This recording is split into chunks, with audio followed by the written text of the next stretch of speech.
he didn't have any inhibitions to express his views, and he had all the things to criticize and to critique the Western style of capitalism and all the greed that was coming to India, and he probably foresaw what India is going to do after 50, 60 years, and today, unfortunately, many of the big cities in India are probably forgetting the message of Gandhi, and they are turning away from all these great teachings. But then there are as I said, there's a big list, a big set of people who are also criticizing all the contemporary development going on in India. So there is this very healthy tension, very healthy tussle going on in India to continue on Gandhi's path or to become another mini America of wastage and big cars and big roads and whatnot. So there is this, I think it's still an open question what will happen after 10 years. So we'll have to wait and watch what exactly goes on in that part of the world. That's interesting, and that responds directly to a question that had been sent in, which one of our participants was wondering about your thoughts about the continuing legacy of Gandhi in the midst of India as India grows and develops, and you've just answered that very eloquently. So that's wonderful. Tell us now, obviously the phrase tree hugger is one that is a familiar one in the United States, but it's not necessarily one that people understand in terms of its origins. And this is a community and a concept that you've studied in depth. So tell us about the Bishnoi. Yeah, it's so funny. Whenever I mention this word tree huggers, and I say when I explain about Bishnois in my class when I teach here, that the Bishnois were the first tree huggers of the world, everybody starts laughing. I don't know why. So it seems like tree huggers or tree hugging has become kind of a joke in this country, or I don't know why they start. You know, I think it's seen as an example of environmental extremism, and I think it's also because culture in the United States has tended over time in many ways to draw a very firm line between the human world and the beyond human community of life. The idea of expressing passion or love towards a tree is really seen as odd, I think, by many people. So I think that's, and it's become sort of a symbol within culture wars within the United States between more liberal and more conservative camps who, but yes, you're right. But I think it's more than anything else, I think it's become used as a code word to describe environmental extremism or perceived environmental extremism.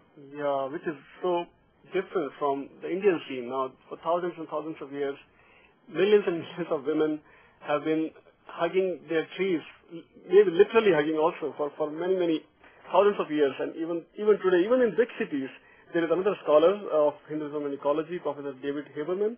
He teaches at Indiana University, and he is writing his new book on this very concept of tree hugging and tree worship in big cities like Varanasi and Allahabad and Delhi, where in the middle of the cities, in the middle of the traffic, big roads and very, very crowded streets and roads, in the middle of the roads there are these people trees, these banyan trees, where even in the busy life of the cities of India, people would go, and women especially would go and do all kinds of rituals and all kinds of their expression for fertility, all kinds of rituals for different kinds of benefits that they seek. They all go and seek the blessings from the trees. So even in modern 21st century consumerist India that it is becoming, even now tree hugging and tree loving and tree revering, tree worshipping is so commonplace. But okay, going back to my own research now, Bishnois literally means Bish and Noi, which means 20 and 9. So Bishnois, they live by 29 rules that their founding gurus in 15th century, Guru Jambheshwar in Rajasthan, in western part of India, which is the desert state, he laid down these 29 rules to live by. And Bishnois have continued to live for the last 500 years to live by these 29 rules. Of course, there have been some I guess, not so strict following of the rules, but for the most part, they have taken care of their trees, their animals, the birds living in their area. It's a desert area, so they have really been very, very careful in the way they have interacted with the natural surroundings in their state of Rajasthan. So the second image that you see here, this is an image of a woman called Amrita Devi, and she literally hugged the sacred tree called Khejurli in 1763, and then she hugged this tree because the soldiers of a nearby empire called the Jodhpur Empire, and the king was building apparently a big fort or big palace, and he needed all the firewood that he could get to build this huge fort. And he sent his soldiers to get the firewood from, and he knew that if they need the firewood, they will get all the wood from the Bishnoi villagers, because Bishnois are the ones who are taking care of their trees very, very carefully.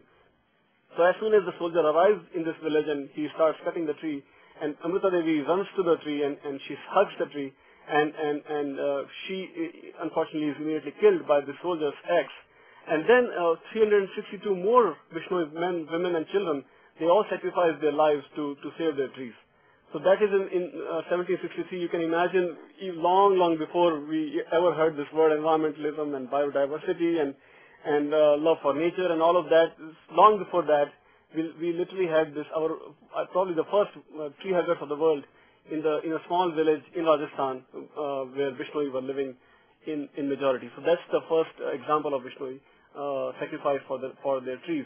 But this is not just one example, not just one stray example, but even in contemporary India, they have fought all kinds of battles to save their trees, to save their blackbucks, their deer, their birds in their villages. And as recent as in 1995 and going up to 2000, for 5-10 years, they have been fighting a legal battle with one of the biggest Bollywood stars, Salman Khan. And once he went to those villages to shoot his film, Salman Khan, and in his leisure time, probably he went out and started killing some deer and blackbucks in the villages of Bishnoi. And Bishnois, as soon as they heard the gunshot, they ran to catch Salman, and they caught him, and they handed him over to the police.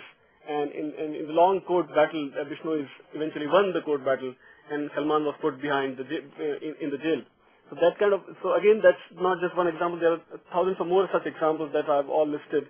Not all, but at least dozens and dozens of examples I've listed in my book from my dissertation.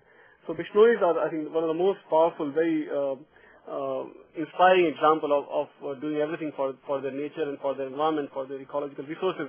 Again, not as being environmentalists, but just as living their dharma which was laid down by their founding Guru Jambheshwar, and being environmentalist is just a byproduct of living their dharma, of seeing divinity in all around their villages, their dwellings.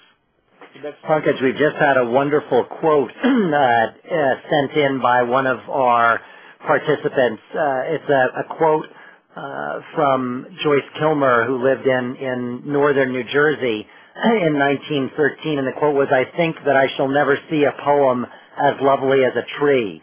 So there's a poetic expression from English language poetry of something that is similar in certain ways to the respect and reverence for trees that you're talking about here.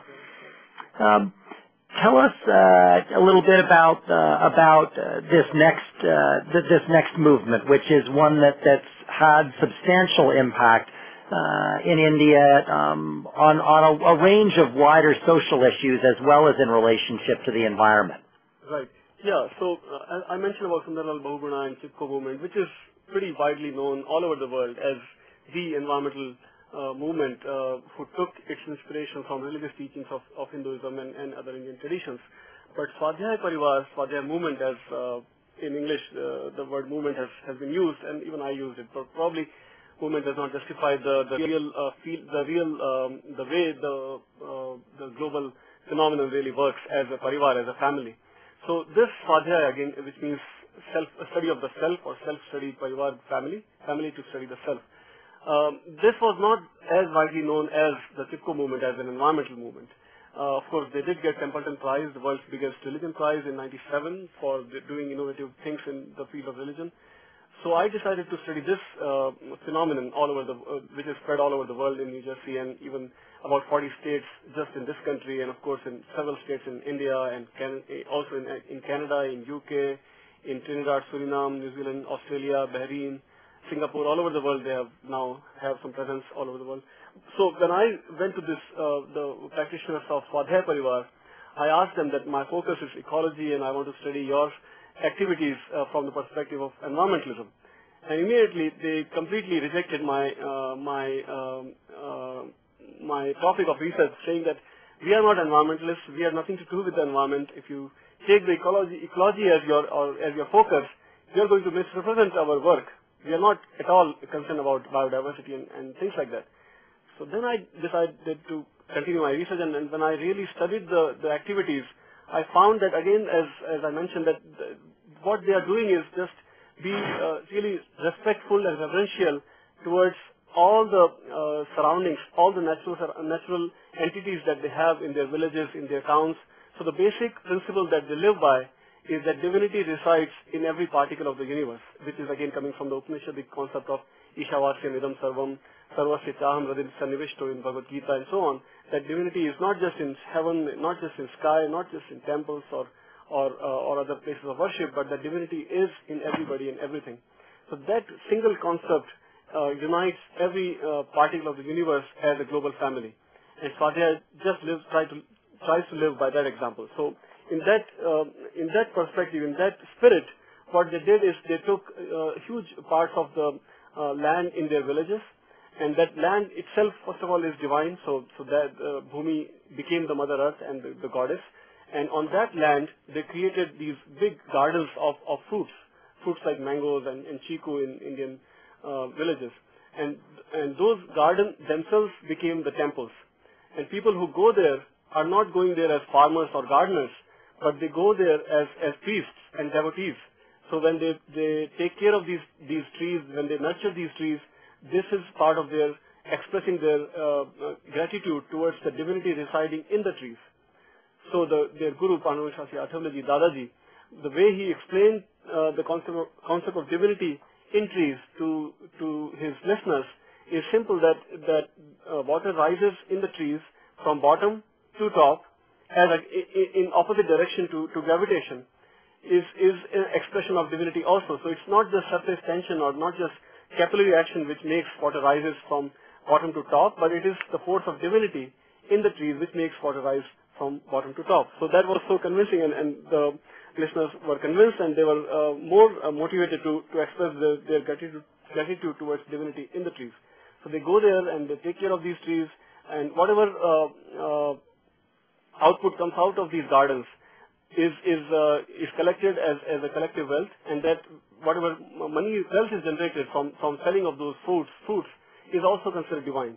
So because Mahalakshmi is a goddess of wealth in Hindu tradition, so it's very easy for the practitioners to practice their divinity even towards the wealth and towards the land and towards the trees.